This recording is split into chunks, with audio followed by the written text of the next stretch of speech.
யாருடைய ஆட்சியில்? திமுகவுடைய ஆட்சியில் 17 வன்கொடுமைகள், 12 வன்கொடுமைகள்.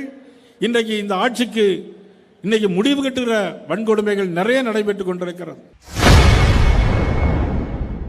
நேற்று நடைபெற்ற பாஜக கூட்டத்தில் பேசிய அக்கட்சியின் மாநில தலைவர் நயினார் நாகேந்திரன் அவர்கள் முதல்வர் ஸ்டாலின் ஆட்சியில் சட்ட ஒழுங்கு சரியாக இல்லை என குற்றம் சாட்டியுள்ளார். அதே மறு ஆண்டு 50 பேர் செத்து போனார்கள். ஆனால் சாலையில் விபத்தில் இறந்து போனால் 1 லட்சம் 2 லட்சம் கொடுக்கிறார்கள். ஆனால் கள்ளச்சாராயத்தை குடித்து செத்தால் 10 லட்சம் கொடுக்கிற அரசு நமது திமுக அரசு என்பதை யாரும் மறந்துவிட முடியாது. அந்த அளவுக்கு மிக மோசமான அரசு. இப்பொழுது நாட்டிலே இந்த 5 நாட்களில் 17 வன்கொடுமைகள் நடந்திருக்கிறது. யாருடைய ஆட்சியில்? திமுகவுடைய ஆட்சியில் 17 வன்கொடுமைகள், 12 வன்கொடுமைகள்.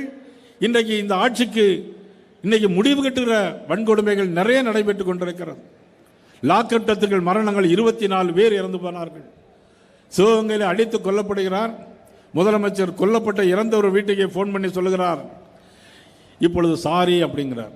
எத்தனை தடவை சாரி சொல்றது? 24 பேருக்கு சாரி சொன்னால் போதுமா? சட்டம் ஒழுங்கு எங்கே இருக்கிறது? இன்னைக்கு எங்க மாவட்டங்களில் இனப்படுகொலை நடந்து கொண்டே இருக்கிறது. யார் காரணம்? தமிழக முதலமைச்சர் ஸ்டாலின் அவர்கள் காரணம். யாராலும் மறுக்க முடியுமா? அதை நிச்சயமாக மறுக்க முடியாது. காவல்துறை என்ன செய்கிறது? எதையும் கண்டுகொள்ளவில்லை. ஆனால் இன்றைக்கு திண்டுக்கல்லிலே இன்னைக்கு வால் போஸ்ட் ஒட்ட வேண்டும் என்று சொன்னால் பாரதிய ஜனதா கட்சியுடைய பூத் கமிட்டி மாநாடு நடைபெறுகிறது.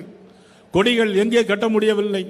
ஆனால் இது முதலமைச்சர் வருகிறார் என்று சொன்னால் எல்லா காவல்துறை அதிகாரிகளும் கையை கொட்டி வாய் பொத்தி நிற்கிறார்களே தவிர வேறு எதுவும் செய்ய முடியவில்லை. ஆனால் நம்முடைய கட்சி தொண்டர்கள் முத்துராமலிங்கம் வால் போஸ்ட். செய்திகளை உள்ளது உள்ளபடி தெரிந்து கொள்ள ரெஃப்ளெக்ட் நியூஸை சப்ஸ்கிரைப் பண்ணுங்க.